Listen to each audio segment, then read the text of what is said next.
Why did the U.S. Navy give a Russian submarine a kiss? Just hours ago, U.S. Navy jets finished turning Iran's entire Strait of Hormuz blockade into a very expensive underwater reef. But on the way back, a P-8 Poseidon sensors lit up with something quiet and Russian, sitting dark and still just beneath the surface of a war zone it had absolutely no business being in. And the Russian captain knew the one thing that made him completely untouchable. The rules said the U.S. could not sink him without starting a world war. Let's go back 4 days. The Strait of Hormuz. Russians are 30 meters below the surface. It smells exactly the way you would expect it to smell inside a diesel-electric submarine with a crew of 52 Russians who have not seen daylight in 3 days. Down here, a Russian Kilo-class submarine sits perfectly still. It has a front-row seat to something extraordinary. Above, through 30 meters of salt water, a war is happening. Iran has blockaded the Strait of Hormuz. 20% of the world's oil moves through this waterway. It is 21 miles wide at the narrowest point. Iran decided those 21 miles belonged to it. Iran was wrong. Iran is currently finding out exactly how wrong it was, one burning speedboat at a time. The Russian captain has been watching all of it. Were Iranian gunboats harassing tankers? He watched it.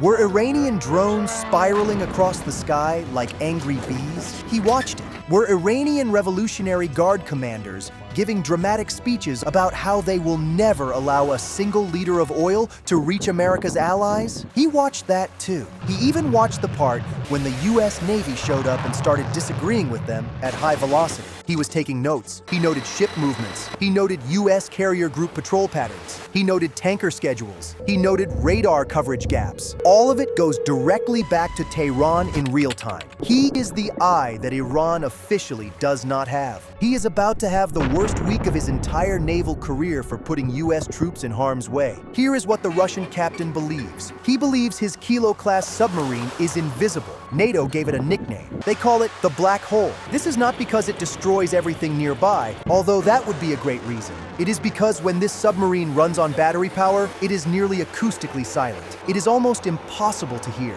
It is almost impossible to track. It is almost invisible in the dark water. Russia is very proud of this. Here is what Russia does not say out loud. The Kilo class was great by 1980s standards. It works considerably less well against a $129 million submarine-hunting supercomputer, the U.S. Boeing P-8 Poseidon. It has been sitting at 25,000 feet above the Strait of Hormuz for the last 3 days. From the outside, the P-8 looks like a regular commercial passenger jet. It has the same shape. It has the same engines. The only difference is that a regular passenger jet cannot drop a torpedo, does not carry $129 million worth of underwater surveillance equipment, and does not have passengers specifically trained to find and destroy submarines. Other than that, they are identical. The P-8 carries devices called sonobuoys. It drops them into the water. They sink, then they listen, then they talk. They transmit everything they hear back to the aircraft, which processes the acoustic data and produces what is essentially a GPS map of every submarine within range. The P-8 crew has been collecting acoustic data on this specific Russian submarine for 72 hours. They know this submarine's exact acoustic fingerprint. They have more data on this submarine than the Russian Navy has on file. The Russian captain has no idea. Above him, the P-8 crew is watching his every move. The call comes 30 minutes after the last Iranian asset burns. The P-8 mission commander gets the order. The order is short.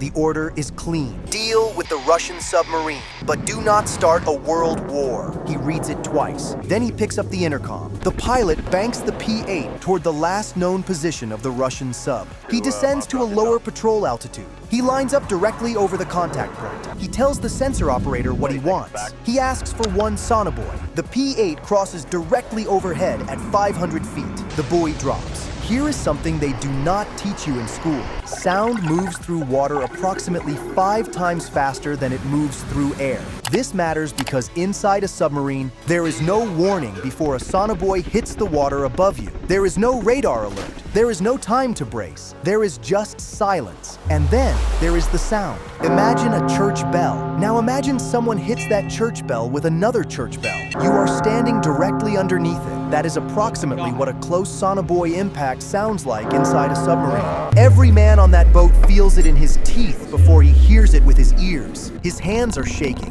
They are not shaking from fear. They are shaking from the vibration that just ran up through the console and into his fingers, feeling like he grabbed a live wire. The captain's vision goes slightly soft for 2 full seconds. He grabs the nearest handhold. Nobody speaks. Nobody needs to. Every man on that boat has the exact same look on his face. It is the look that says that was not an accident. The buoy is now active. It is pinging. It is aimed directly at the sub. Each ping hits the hull like a finger tapping on your forehead. It is slow. It is deliberate. It is the loudest possible way the United States of America can say, "We know exactly where you are." The captain stares at the sonar readout. He does the math. The Americans chose not to destroy them. They chose this. In the Russian Navy, this is somehow worse than a torpedo. A torpedo, at least. You do not have to explain. Then the radio crackles. The P-8 pilot keys the emergency maritime frequency. It is the one every naval vessel on Earth monitors at all times. The American voice that comes through is not angry. It is not threatening. It is calm. Russian submarine. You are operating in an active U.S. naval engagement zone. We have been monitoring your position for 3 days. We watched you collect intelligence for Iran. We wanted to make sure you knew that. The entity you have been assisting has, in the last 6 hours, lost approximately its entire surface fleet, so your help is no longer needed. If you require navigational assistance back to Vladivostok, please respond on this frequency. You seem to be having some difficulty finding the exit on your own.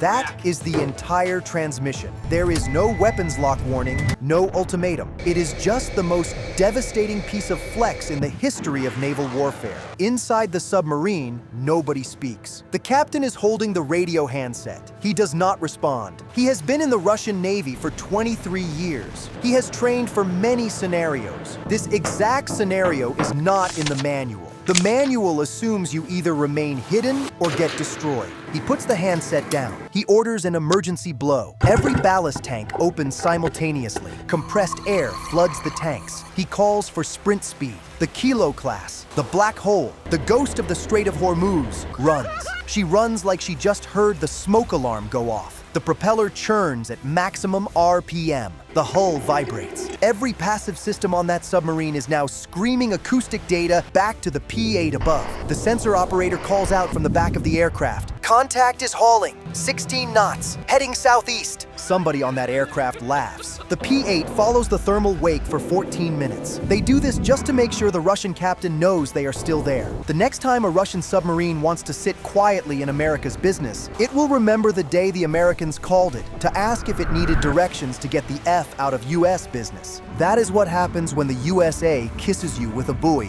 when you park your submarine in someone else's war.